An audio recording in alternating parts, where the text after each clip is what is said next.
Hola, veamos ahora este ejercicio, es un ejercicio sobre ángulos. Dice, dos ángulos adyacentes suman 136 grados. El ángulo formado por las bisectrices de dichos ángulos miden.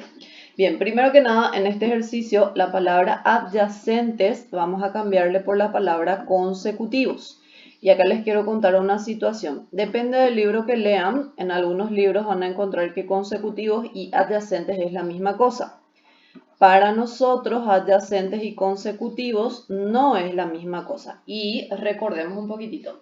Dos ángulos eran adyacentes si eran consecutivos y además eran suplementarios. O sea que estos alfa y beta son ángulos adyacentes porque son consecutivos, están uno después del otro y además son suplementarios. O sea que la suma de sus medidas es igual a 180 grados.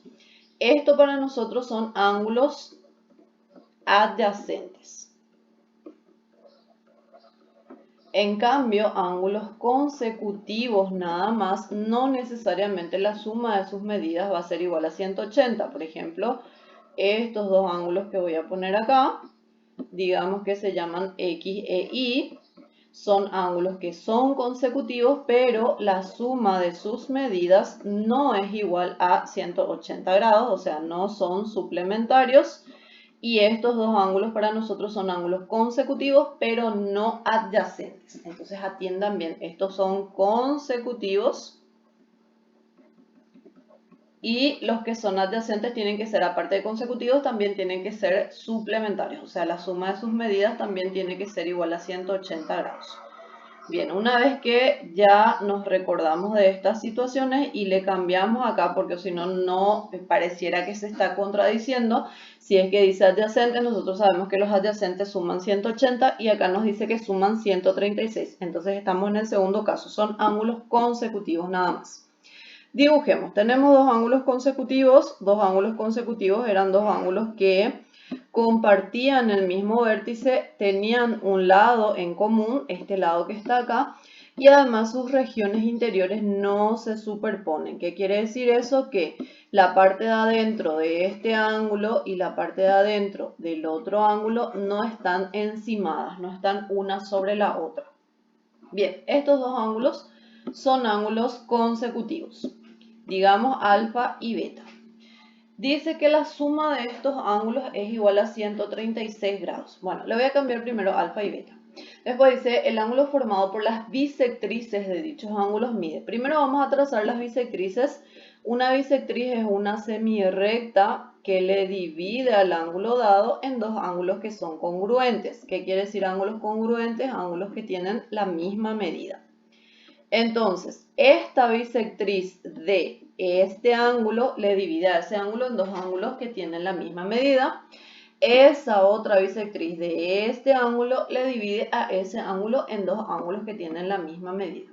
Vamos a ponerle letras a cada uno de los pedazos de los ángulos. Entonces, este ángulo de acá y este ángulo de acá miden lo mismo, le llamo A. Este de acá y este de acá miden lo mismo, ya que vimos que estas eran bisectrices.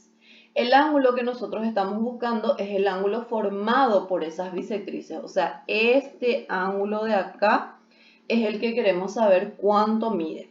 Si nosotros miramos según las letras que le pusimos en este dibujo, el ángulo que nosotros queremos saber es A más B.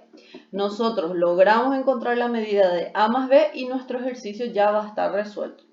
Además, lo que sabemos era que estos dos ángulos consecutivos sumaban 136. Los dos ángulos consecutivos eran este de acá y este otro de acá. Entonces, fíjense, el que tiene las dos rayitas es A más A, va a ser 2A. El que tiene las tres rayitas es B más B, va a ser 2B. Y eso es igual a 136 grados, según lo que nos dice el dato del ejercicio. Nosotros queremos hallar A más B, entonces de esta ecuación directamente podemos dividir todo entre 2. Al dividir todo entre 2 nos va a quedar A más B es igual, el 136 también tenemos que dividir entre 2. Recuerden que cuando hacemos algo a una ecuación la hacemos a todos los lados, ya sea a la izquierda, a la derecha también. Y esto nos queda 68 grados. A más B es igual a 68 grados. A más B es el ángulo formado entre las bisectrices. Entonces nuestra respuesta acá va a ser la opción D.